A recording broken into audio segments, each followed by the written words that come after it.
नमस्कार दोस्तों, मैं हूं ममता तिवारी और आपका स्वागत करती हूं मेरी चैनल ममता विज में। कैसे हैं आप सब? तो चलिए आज हम इस वीडियो में जानेंगे कि कौन सी हमें बातें किसी के साथ शेयर नहीं करनी चाहिए, अपने मन के अंदर रखनी चाहिए, गोपनीय रखनी चाहिए, किसी बाहर वाले आदमी के सामने झट से नहीं बता देनी चाहिए। तो चलिए इसी के ऊपर हम जान लेते हैं और ये वीडियो है। तो सबसे पहली बात है कि हमें अपने बच्चों का उम्र कभी भी किसी के सामने कम नहीं बताना चाहिए। ये बहुत गलत है। बहुत सारे लोग हैं एज छुपाते हैं, छुपाने के चक्कर में अपने बच्चों का जो उम्र है वो कम बताते हैं। आप कम मत बताइए। अगर उम्र को छुपाना ही है तो आप उसको बढ़ा के भले ही बता सकती हैं, लेकिन कम नहीं बताने का। इससे बच्चों का बहुत ज़्यादा हानि होता है और इसको शुभ भी नहीं माना जाता है। बच्चों की उम्र कभी घटा के, कम करके हमें किसी दूसरे के सामने उसको प्रकट नहीं करना चाहिए, शेयर नहीं करना चाहिए।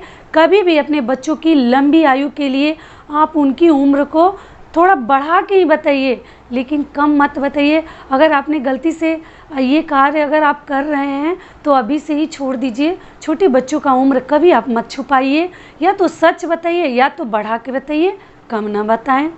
दूसरा हमारा क्या नियम है जो हमें नहीं बताना चाहिए? पति पत्नी के बीच में कोई भी ऐसी बातें हैं या कोई छोटी सी टेंशन है या मन मुटाव चल रहा है तो ये बातें भी हमें कभी किसी दूसरे से शेयर नहीं करनी चाहिए। कभी किसी बाहर वाले से, कभी किसी फ्रेंड से, मतलब जैसे हस्बैंड घर से निकलते हैं और औरतें तुरंत, अरे मैंने हस्बैंड ने ये बोला, मैंने तुरंत ये जवाब दे दिया, तुरंत फ्रेंड को वो लोग मतलब शेयर करने लगती है। इस तरीके से आप तुरंत अपने हस्बैंड और वाइफ के बीच के जो बातें हैं उसमें तीसरे को आप घुसने मत दीजिए। मैं अपने एक और वीडियो में बताई हूँ, कभी तीसरे को स्थान मत दीजिए। जो ही बातें हैं आप खुद उसको सुलझाने की कोशिश करिए, पहल करिए, एक ईगो मत लाइए। किसी एक तरफ से भी शुरुआत होनी चाहिए, तो आप उस तरीके से शुरू करके अपने रिश्ते को सुलझा लीजिए और उसमें पॉजिटिव एनर्जी डालिए। कभी तीसरे को मौका ना दीजिए, ना उससे आप शेयर करिए, क्योंकि कल के आपके अगर जो आपके बीच में जो प्रॉब्लम चल रहे थे वो सारे प्रॉब्लम्स अगर सॉल्व भी हो जाते हैं तो हमेशा के लिए लोगों के मन के अंदर बैठ जाता है कि अरे ये हस्बैंड वाइफ में तो ऐसे झगड़ा चलते रहता है, इनके मतलब बीच में बॉन्डिंग अच्छी नहीं है। तो इन सभी चीज़ों का आप ध्यान रखें। तुरंत अपने बहुत ज़्यादा कोई ख़ास है, कोई रिश्तेदार है या कोई फ्रेंड है या कोई फैमिली मेम्बर है, पेरेंट्स हैं और आपके अंदर बहुत सारे दिल में दर्द चल रहा है, दुख चल रहा है, तो आप शेयर कर सकते हैं उनके ऊपर विश्वास करके कि ये किसी से नहीं बोलेंगे। अगर आपके वो विश्वसनीय पात्र हैं तब उनसे कहिए, नहीं तो अपना मुंह न खोलें सबके सामने। तो ये हमारा दूसरा हो गया। तीसरा हमारा नियम क्या है कि कभी भी आपने कोई प्रतिज्ञा ली हुई है, जैसे कि हमें कल से पढ़ाई मैं स्टार्ट करूँगी, और या मैं कल से ये जॉब ज्वाइन कर रही हूँ, या कल से मैं थोड़ा सा अपने मोटापे पे ध्यान दूँगी, तो इस तरीके से बातें अपने मन के अंदर ही रखिए, तुरंत किसी से ना बोलें। क्योंकि आप वो चीज़ अगर कर रहे हैं और फिर उसमें सफल नहीं होते हैं, आप किसी से प्रॉमिस करते हैं कि मैं तो 2 दिन में ये करके दिखा दूंगा, मैं पढ़ के एग्ज़ाम में पास होके दिखा दूंगा, अगर आप नहीं होते हैं तो वो चीज़ वो लोग आपके हंसी उड़ाएंगे, आपके ऊपर हंसेंगे।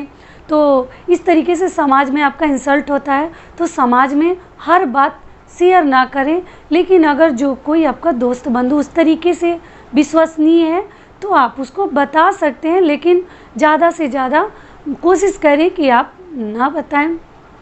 पेरेंट्स से बता दें, क्योंकि पेरेंट्स कभी बच्चों के ऊपर नहीं हंसने वाले हैं। वो बच्चों के हर चीज़ में खड़े रहते हैं, किसी भी सुख में, किसी भी दुख में, किसी तरह के बच्चों के ऊपर वो परेशानी देखना नहीं चाहते हैं, ना आने देना चाहते हैं।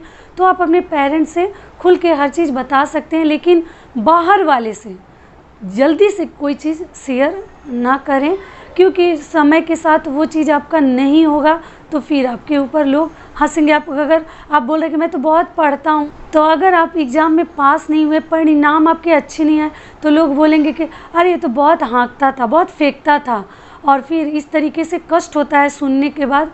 तो आप इसको भी शेयर ना करें। और चौथा जो हमारा नियम है, जो हमें किसी से शेयर नहीं करना चाहिए। जैसे हमारे घर में, हमारे फैमिली मेम्बर में अगर किसी बात को लेके मन मुटाव चल रहा है, टेंशन चल रहा है, तो तुरंत जाके और सामने वाले से ना कह दें।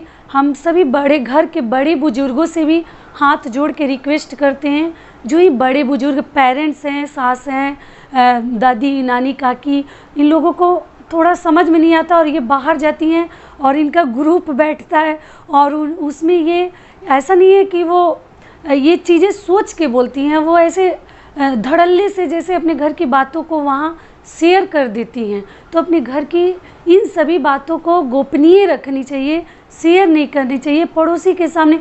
वो पड़ोसी कभी भी आपकी समस्या को दूर करने नहीं आएगा, वो कभी उससे हमें कुछ फ़ायदा नहीं पहुँचेगा, नुकसान पहुँच सकता है लेकिन फ़ायदा हमें लाभ कभी नहीं मिलेगा।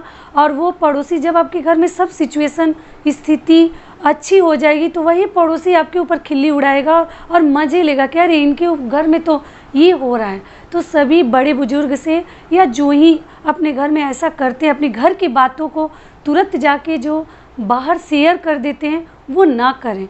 अगर कर रहे हैं तो आज से ही छोड़ दें, अपने में ही मिल के आप बातचीत करें, उसका समाधान निकालें, लेकिन बाहरी को कभी इंटर ना करने दें अपने घर के किसी भी समस्या में।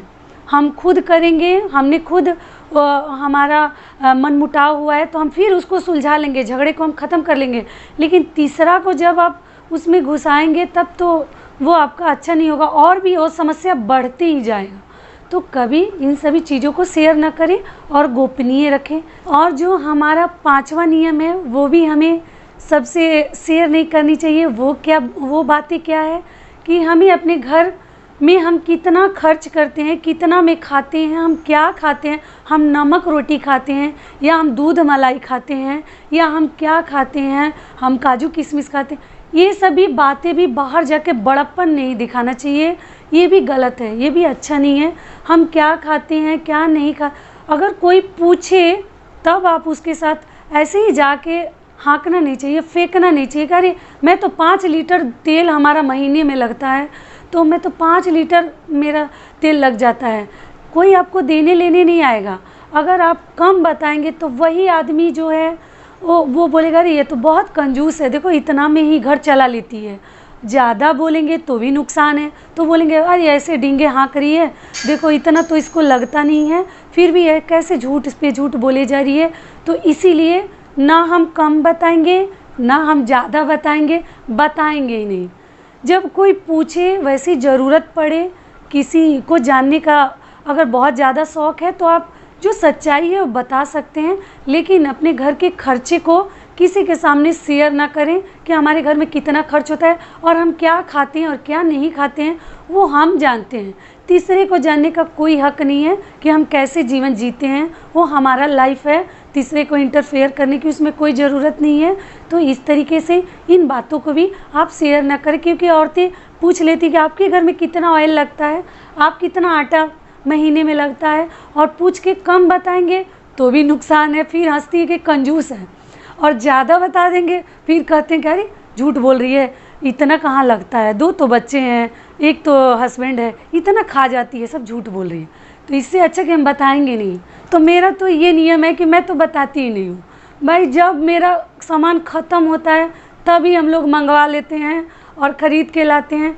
मैं कहीं लिख के नहीं रखती कि मंथली बजट बनाना अच्छी बात है, मंथली हमारा एक मतलब पैड होना चाहिए, उसमें हमें लिख के रखना चाहिए, वो बहुत अच्छी नियम है।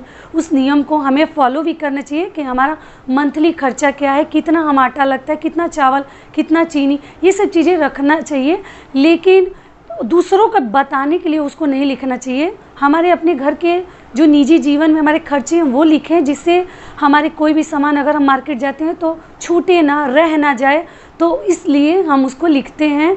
लेकिन अगर मेरे से अगर कोई क्वेश्चन पूछता है तो मैं कभी नहीं कहती कि मैं कम डालती हूँ, मतलब मंगाती हूँ सामान, या ज़्यादा मंगाती हूँ, कितना तेल खाती हूँ। भाई मैं जोड़ के नहीं रखती, मेरा यही आंसर रहता है कि मैं कभी उसको याद करके नहीं रखती कि मैं कितना लीटर तेल पी जाती हूँ एक महीने के अंदर। बस ज़रूरत पड़ता है, ज़रूरत के हिसाब से, अपने हिसाब से मैं यूज करती हूँ, और वो जब ख़त्म होता है तभी मैं मंगा लेती हूँ।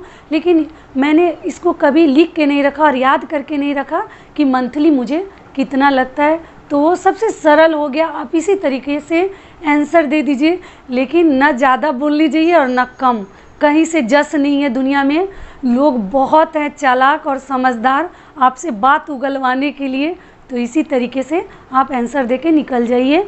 और फिर हमारा अगला नियम है कि सबसे पहले एक और चीज़ है कि आप अपने बजट को इतना सुंदर बना के रखिए, अपने घर को व्यवस्थित करके इतना खूबसूरती से रखिए कि आपको कभी किसी से एक नमक, एक मिर्ची तक मांगने की ज़रूरत न पड़े, कभी भी ना मांगना पड़े। ऐसे अपने घर के रूटीन खर्चे और जो ही आपके रोज़मर्रा के जीवन में जो ही सामग्री हैं, इतनी अच्छे से उसको व्यवस्थित रखिए कि कभी किसी से मांगना ना पड़े।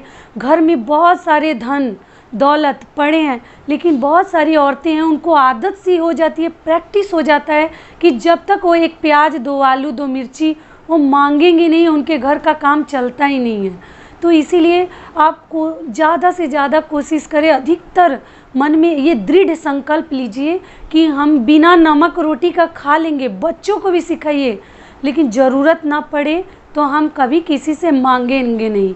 ये लक्षण अच्छा नहीं है। घर में बहुत सारे सामान है और व्यवस्थित ना रहने से हम लोग बहुत सारे लोग मांगते रहते हैं, थोड़ा दूध दे दीजिए, चाय पत्ती दे दीजिए, चीनी। अरे यार क्या है, कम में करो या ज़्यादा में करो। अपना एक अच्छे से आप लिस्ट बनाओ, खर्चे को तैयार करो और अपने घर को इतना अच्छे से व्यवस्थित रखो कि कभी पड़ोसी से मांगने की ज़रूरत ही ना पड़े। मांगो बहुत ज़्यादा, वैसा समय आ जाए, वैसा सिचुएशन हो जाए, स्थिति वैसी बन जाए, तब आप किसी का हेल्प ले सकते हैं। लेकिन हर बात में किसी के घर जाके कुछ भी मांग लेना, ये भी अच्छा नहीं है। सिलेंडर तो लोग मैक्सिमम मांगते रहते हैं, अपना बुकिंग वगैरह सही से करते नहीं हैं, और फिर बहन जी दे दो, भाभी जी दे दो, दीदी दे दो। ये तो बहुत गलत है। तो आप इतनी सुंदर से अपना बुकिंग और अपने सिलेंडर का नियम बना के रखिए, व्यवस्थित रखिए कि कभी एक कौड़ी भी किसी से हमें मांगने की ज़रूरत ना पड़े, भगवान ना चाहे तो यहीं तक का था आज हमारा वीडियो। आशा करती हूँ कि आपको पसंद आया होगा, और थोड़ा सा आप अगर जो मैं बताई हूँ इससे आपको थोड़ा सा अगर कहीं लाभ मिले, फ़ायदा हो, तो प्लीज़ आप कमेंट करके बताइएगा कि कैसा लगा मेरा वीडियो। और पसंद है तो प्लीज़ आप मेरे चैनल को सब्सक्राइब कर दीजिए, बेल आइकन को प्रेस कर दीजिए, जिससे मेरे वीडियो के नए नए नोटिफिकेशन आप तक सबसे पहले पहुँचे। तब तक के लिए नमस्कार, स्वस्थ रहिए, सुरक्षित रहिए, जहाँ भी रहिए।